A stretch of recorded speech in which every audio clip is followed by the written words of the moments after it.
Dicen que la brujería puede entrar en tu vida sin que te des cuenta. A veces los trabajos de brujería no vienen de extraños, sino de alguien muy cercano a ti. Y solo basta con una comida, un regalo, o el rencor disfrazado de silencio para hacerte daño sin tocarte. Y lo que estás a punto de escuchar, muchos lo llaman brujería. Pero como siempre, la última palabra la tienes tú. Comenzamos.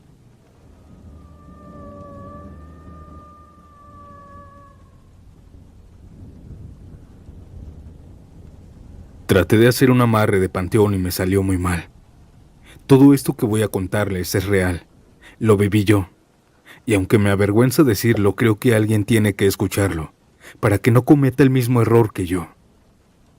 Yo tenía 27 años cuando me obsesioné con mi vecina. Se llamaba Mariana, pongámosle así. Era preciosa.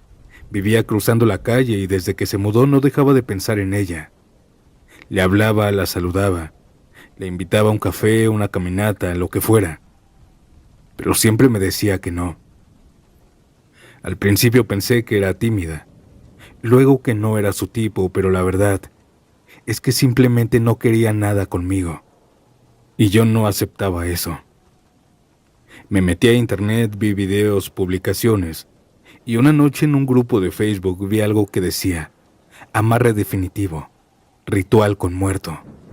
Harás que cualquiera caiga rendida a tus pies. Al principio me dio miedo, pero la desesperación puede más. El ritual pedía varias cosas, pero lo más importante era esto: tierra de panteón, de un muerto reciente, y no cualquier parte. Había que tomarla de la zona de la cabeza, justo en la madrugada, cuando el alma aún sigue cerca. Fui en el día al panteón. Hablé con el velador, le di dinero, le dije que quería hacer una ofrenda. Obvio no le conté todo.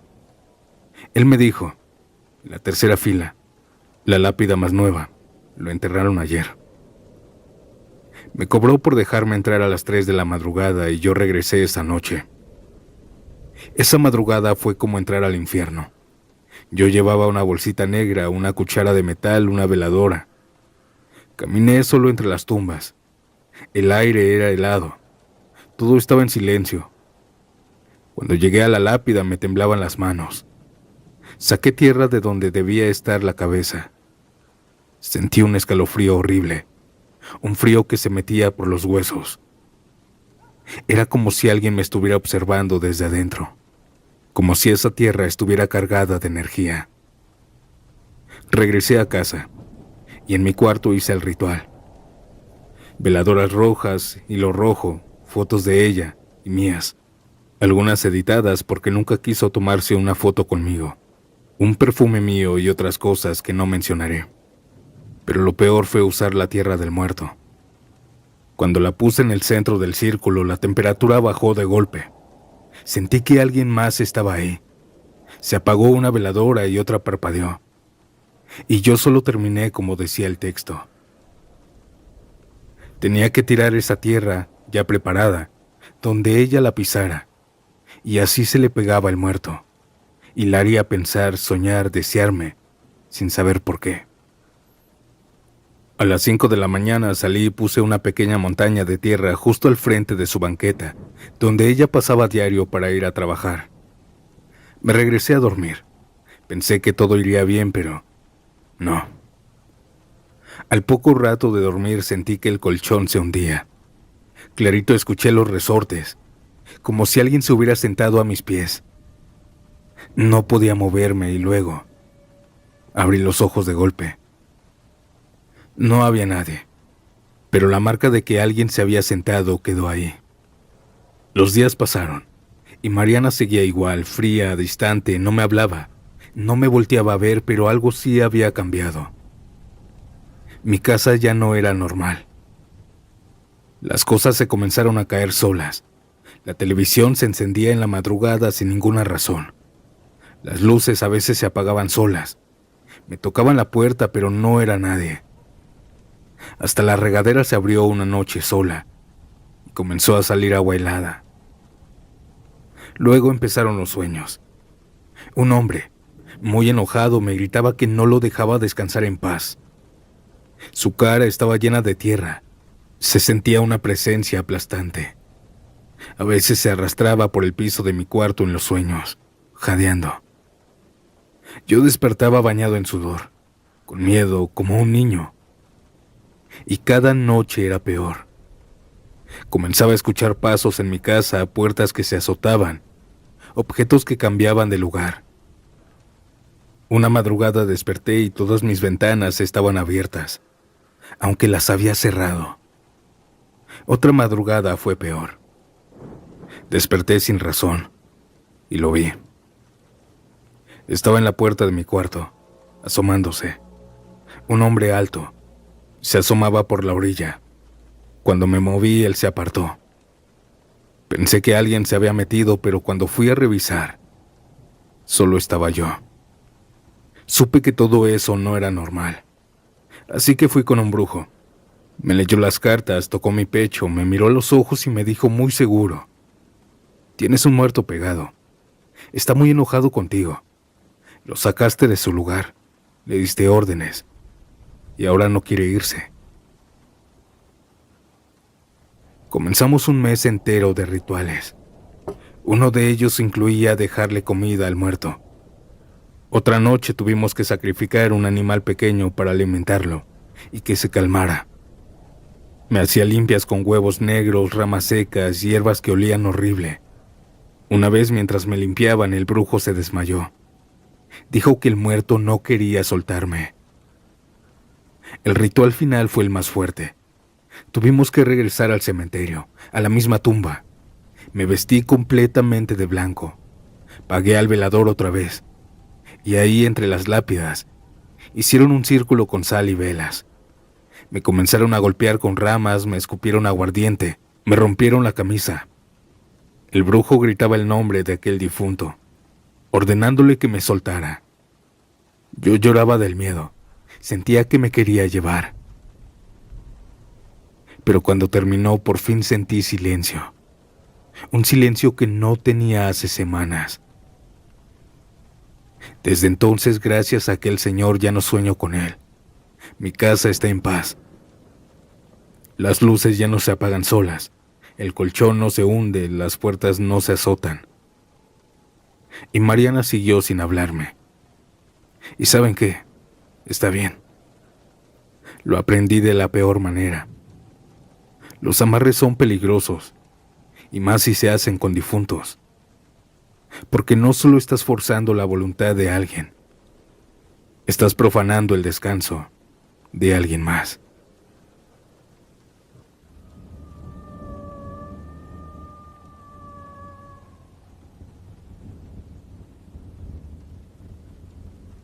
A mi tío le quitaron la vida con brujería y nadie supo quién fue. Nunca supimos quién lo hizo, pero sí sabemos que no fue una enfermedad o un accidente, ni algo que los médicos pudieran explicar. A mi tío lo acabaron con brujería. Y aunque en el pueblo nadie lo dice en voz alta, todos lo saben, porque mi tío tenía muchos enemigos, demasiados. Esto ocurrió por el 2007, ya hace muchos años, en un ejido cerca de Monterrey. Mi tío Miguel vivía solo en su terreno con varios animales y algunas siembras. Era un hombre fuerte, sano, trabajador, pero muy duro de carácter. Tenía conflictos con medio mundo, vecinos, primos, mujeres despechadas. Hasta con sus propios hermanos se andaba agarrando. Así se fue ganando enemigos. Y entonces, sin que nadie entendiera por qué, empezó a cambiar. Todo empezó con cosas pequeñas. Primero en su casa empezaron a aparecer gusanos, sin razón, en la cocina, en la sala, incluso en su cama. Gusanos blancos, retorciéndose, saliendo de grietas donde no tenía que haber humedad. Mi tío decía que era por la temporada, por la tierra. Pero una tarde, mientras comía con nosotros, él se sacó un gusano del oído, como si algo le picara adentro. Yo lo vi, era real. Después de eso empezó a cambiar. La casa ya no olía normal. Primero era un aroma leve, como a un animal mojado, y luego a podrido. A los meses su casa entera apestaba a tierra vieja, a azufre, carne pasada. Y aunque lavara, aunque trapeara o fumigara, el olor siempre seguía ahí. Y luego el aroma comenzó a salir de él, de su ropa, de su piel, como si se estuviera pudriendo desde adentro. Empezó a pelearse con todos, aún más. Esto hizo que la familia se alejara. Después su cuerpo empezó a apagarse. Le comenzaron a doler los huesos, los músculos. Se le hinchaban los pies, comía y vomitaba. Lloraba sin razón, perdió peso. Perdió el brillo en los ojos. Perdió todo. Fuimos con médicos, nada. Le decían que era estrés, depresión, infecciones, pero ningún tratamiento le funcionaba. Luego fuimos con brujos. Uno dijo que tenía amarre invertido, otro que alguien le había enterrado cosas, otro que no había nada. Nadie coincidía. Hasta que un brujo viejo de los que ya no quedan nos dijo: a usted lo enterraron en un cementerio. Esto es tierra de panteón. Y la trae pegada en el alma. Por varias semanas le hizo algunos rituales, pero el que más me impactó fue este. Nos llevó a un río escondido, donde caía una pequeña cascada. Mi tío ya ni siquiera hablaba, solo lo miraba con los ojos vacíos. El brujo lo metió al río. Y ahí bajo la cascada, el brujo le lavó la cabeza con agua corriente, mientras recitaba cosas en voz baja. Ahí vi que del cuero cabelludo de mi tío empezó a caer tierra. Sí, mucha tierra, oscura, mojada. No venía del río, venía de él, de su cabeza. Era como si la trajera por dentro. Cuando vio esto, el brujo se puso pálido. Esto ya no se puede sacar. Lo trabajaron bien fuerte. Ya no hay nada que hacer. Esa noche mi tío vomitó lodo. Y a los pocos días falleció. Nunca supimos quién lo hizo. Pero yo sé que fue brujería. No hay otra explicación lógica. No hay forma de que alguien pueda irse así, con tierra y gusanos saliendo del cuerpo, con tierra en los pulmones. Mi tío se fue con los ojos llenos de miedo. Esta fue la experiencia de mi familia. Buenas noches, audiencia.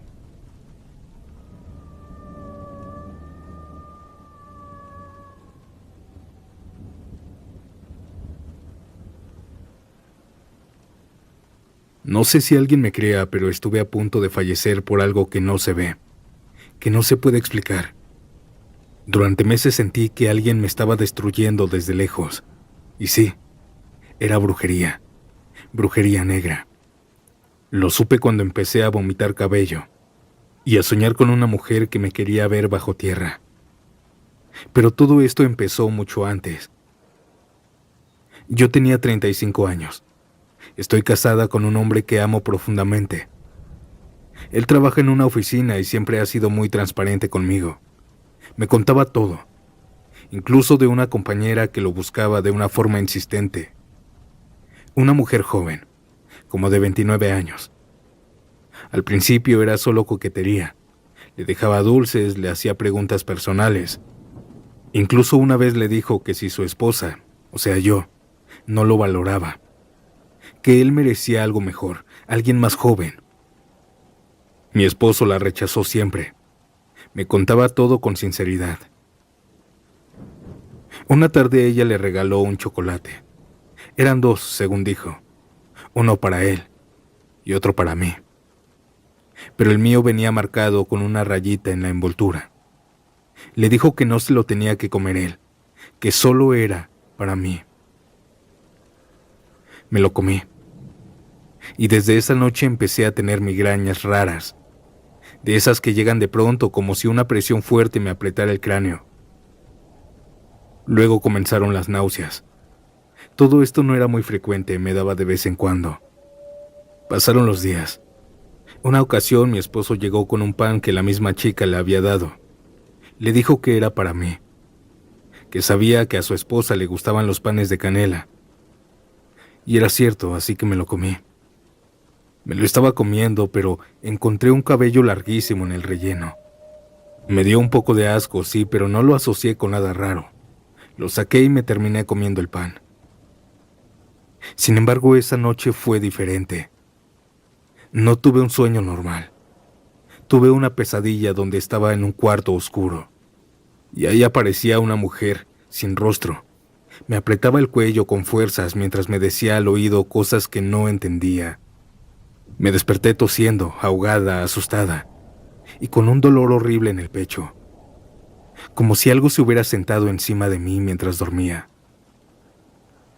Día tras día me fui apagando. Mis emociones se fueron como cuando se va la luz. Dejé de sonreír. No tenía ganas de nada ni de hablar. Me costaba trabajo concentrarme, sentía un cansancio que no se me quitaba con nada. Como si mi cuerpo estuviera envejeciendo a una velocidad espantosa. Luego comenzaron los dolores musculares. No eran normales. A veces los brazos se me entumecían sin razón, o las piernas me temblaban como si me fuera a caer. Cuando intentaba dormir me daban punzadas en las costillas o un ardor en la nuca. Fui con doctores, me hicieron estudios, todo salía bien. Me mandaban a casa con vitaminas, hasta que un día vomité. No comida, no bilis, solo agua amarga con cabellos, pocos cabellos largos oscuros, que se me quedaban atorados entre mis labios, entre la garganta. La sensación fue asquerosa. Resbalaban en mi garganta. Tuve que meter los dedos para jalar algunos. Yo gritaba del asco. Mi esposo me sostenía el cabello mientras yo lloraba frente al inodoro. Fue una de las escenas más humillantes de mi vida. Después de eso, ninguna comida me pasaba, pues de repente, así de la nada, aparecían cabellos en ellas. Incluso un café. Me servía una taza, veía que estaba limpia. Y al tomar el primer sorbo, un cabello flotaba, siempre, en cada comida, cada bebida. Al principio era solo uno, pero después varios, pegados entre sí como si vinieran de una misma raíz. Empecé a pensar que me estaban volviendo loca. Dejé de comer. Bajé 12 kilos en pocas semanas. Ya no tenía fuerza para levantarme. Mis piernas dejaron de responder por aquellos espasmos. Mi esposo era quien me ayudaba. Tenía que llevarme al baño en brazos. Yo no podía moverme, no dormía. Y cuando dormía eran pesadillas. Siempre la misma mujer. Siempre apretándome el cuello. A veces me hablaba. Me decía que quería verme bajo tierra. Que yo le estorbaba. Mi esposo y yo estábamos desesperados. Él faltaba al trabajo, lloraba. No quería dejarme sola. Me llevó a hospitales, clínicas. Nadie tenía una respuesta. Hasta que una enfermera muy discretamente me dijo: esto no es normal. Busquen ayuda de otro tipo. No creíamos tanto, pero lo hicimos. Fuimos con varios brujos. Y la verdad, todos coincidían en lo mismo. Te están trabajando con brujería. Te dieron de comer algo. Pero no sabíamos quién era. Hasta que uno de los brujos, el más fuerte, un señor ya grande, nos propuso hacer un ritual con una deidad. Un espíritu que revelaría en sueños la identidad de quien me estaba haciendo daño. Pero antes de eso hicimos un ritual, para sacarme un poco de aquella maldad. Hicimos todo esa misma tarde. En el patio hicimos un círculo de tierra, velas negras y demás cosas. Él tenía una mezcla de hojas. El aroma era riquísimo, pero cuando lo aspiré comencé a vomitar todo. Pero no comida otra vez, sino cabellos. Muchos, parecían mechones. El señor tenía que meter la mano para jalarlos. Fueron los minutos más espantosos de mi vida. Nos aterrorizamos, pero me sentí mejor. Esa noche soñé con alguien. La vi tal cual. Era la compañera de mi esposo. Vi su rostro, sus ojos. Ella se sentaba en el escritorio de enfrente y sonreía mientras me veía sufrir. Era ella. Cuando le dijimos al brujo, él solo dijo: «Te lo dije, era una mujer joven, menor que tú». Comenzamos los rituales de limpieza. Uno fue particularmente brutal. Otra vez me dieron a oler esas hojas. Olían muy bien como a eucalipto mezclado con canela. Pero de nuevo, cuando las olí vomité como nunca antes en mi vida, mucho más que aquel día. Ahora eran montones de cabellos negros mojados. El brujo empezó a jalar desde mi garganta. Sentí que se me venía el alma. Me faltaba el aire, mi esposo gritaba. El brujo oraba y los cabellos seguían saliendo. Llenaron una jícara entera. Después de eso me desmayé. A la mañana siguiente me desperté como si me hubieran vuelto a la vida. Dormí sin pesadillas, mi cuerpo no dolía. Me sentía ligera, con hambre. Mi esposo me dijo que mientras estaba desmayada me hicieron más rituales. Los siguientes días comí, caminé, me reí. Había vuelto. Pasaron los meses, recuperé el peso, el brillo en los ojos, el alma. Volví a ser yo, pero una versión más fuerte. Ya no soy la misma. Ya no me dejo de nadie. Aquella mujer siguió en la oficina un tiempo más. Nos seguía regalando comida, pero ya no la aceptábamos. Su actitud con mi esposo cambió. Se volvió más fría, más solitaria. ¿Y saben algo? Aquel brujo me dio la opción de poder devolver aquella magia negra. Pero no lo hice. Ustedes hubieran regresado a aquel trabajo de brujería. Yo no, porque aunque estuvo a punto de llevarme bajo tierra, no le deseo este infierno a nadie.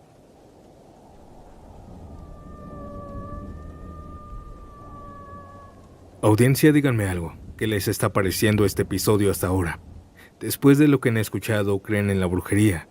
¿Qué historia te impactó más? Déjame saber tu opinión en los comentarios. Y antes de pasar al último relato, recuerden dejar su like, comentar, suscribirse y compartir el episodio para llegar a más gente. Ahora sí, apaga la luz, sube el volumen, porque lo más inquietante aún está por comenzar. Mi nombre es Santiago, y nos vemos pronto en un nuevo episodio. Chao.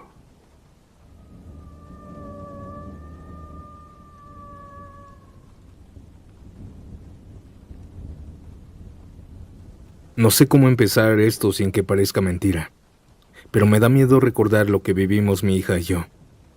Yo tenía 32 años cuando me separé del papá de mi hija. Nunca nos llevamos bien, ni con él ni con su familia. Pero la que más problemas me dio fue su mamá. Nunca me quiso. Me decía cosas feas a cada rato. Me hacía menos, me señalaba de todo. Cuando nos separamos yo sentí un alivio. Pensé que al final quitaría de encima todo eso, pero no fue así. Unas semanas después de que mi ex se fue de la casa, cosas raras empezaron a pasar.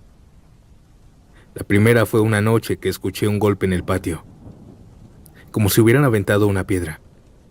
Salí, pero no había nada. Pero al día siguiente había una bolsa pequeña, negra, amarrada con un hilo rojo, junto a la barda. Pensé que era basura. La tiré sin revisarla. No le di importancia. Pero no fue la única vez que encontré cosas en mi patio. Pasaron los días y cada semana aparecía algo nuevo. Hasta una vez una gallina, en el baldío de al lado. Tenía algunos signos extraños. Otras veces encontraba en mi banqueta signos dibujados con tierra. Siempre de noche, como si alguien lo aventara desde la calle, o llegara a dibujar en la madrugada. Nunca me importó. Pero luego comenzaron los cambios en mi casa. Primero fue el aroma. Por más que limpiaba, trapeaba con cloro, prendía incienso. El ambiente se sentía pesado, húmedo, como a carne descompuesta. Después la comida se echaba a perder en el refrigerador, Compraba carne fresca y el otro día amanecía negra. Olía raro. Hasta el agua nos sabía amarga a mí y a mi hija. Ella tenía 9 años en aquel entonces. Y ella también empezó a cambiar. Ya no dormía bien. Tenía ojeras. Me decía que en la madrugada una señora con velo la veía desde la puerta de su cuarto. Lloraba por las noches. Le ganaba en la cama, cosa que nunca le pasaba. Yo también empecé a sentirme mal. Dolores de cabeza diarios, tristeza, sentía náuseas. Estaba cansada todo el tiempo. Tenía una sensación de pesadez, de que algo se movía dentro de la casa, pero nunca lo veías. Un día fuimos a visitar a mi ex-suegra, pues quería ver a la niña. Ella estaba muy tranquila, muy sonriente. Me decía que cómo me iba y yo le contaba. Y ella se burlaba. Antes de irnos me ofreció una planta en una maceta de barro. Me dijo, llévatela, para que tengas algo verde en tu casa, como burlándose. Mi hija la quiso y yo la acepté. Ahí empezó lo peor. Esa noche se apagaban y se prendían las luces solas. Pero no era la electricidad. Se escuchaba como alguien apretaba los interruptores. El foco del baño estalló sin razón. La planta que estaba en el patio, a la mañana siguiente amaneció seca. Pasaron 3 días y la situación fue insoportable. Entonces una vecina me recomendó a un santero. No era como los brujos que había visto antes. Este hombre hablaba firme, sin rodeos. Entró a mi casa y desde el primer momento miró todo en silencio y luego me dijo que algo estaba ahí. La brujería está dentro de tu casa y no viene desde ahorita, esto lleva tiempo, me dijo. Ese mismo día trajo a 2 santeros más. Esta tarde empezaron una ceremonia completa. Limpieza con ramas, chiles, copal encendido, oraciones que no entendí. Bañaron la casa en humo. Revisaron esquina por esquina. En el cuarto de mi hija dijeron que la energía era más densa, pero que no venía de ahí, que habían enviado a alguien. Estuvo recorriendo la casa y fue entonces que se detuvo frente a la maceta. Él me miró y me dijo, aquí está la raíz. Me temblaron las manos mientras cavaba la tierra. Yo la ayudé, la removí con una cuchara, hasta que sentimos algo duro. Escarbamos un poco más y ahí estaba. Un pequeño frasco como de Gerber, de vidrio. Estaba sellado con cera negra, lleno de alcohol. Adentro había fotos mías y de mi hija, enredadas con hilos negros, con alfileres clavados en los ojos y en la boca. Lloré. Lloré del miedo, del coraje, de la impotencia. El santero no dijo mucho. Agarró el frasco con cuidado, lo envolvió y me dijo, esto es magia negra. Es fuerte, pero lo vamos a romper. Hicieron un último ritual con fuego, humo, cantos, dieron ofrendas. Y esa noche, por primera vez en meses, dormimos tranquilas. Desde entonces todo cambió. El olor se fue, la comida ya no se echaba a perder. Mi hija volvió a dormir bien y ya no vio a aquella mujer. Y yo sentí que podía respirar de nuevo. Si me hubiera tardado, no sé qué hubiera pasado. Nunca más volvimos a hablar con la abuelita de mi hija. Nos cambiamos de casa. No todas las agresiones son con gritos o golpes. A veces el veneno viene en una forma que no se ve. Mil gracias a todos por escucharme.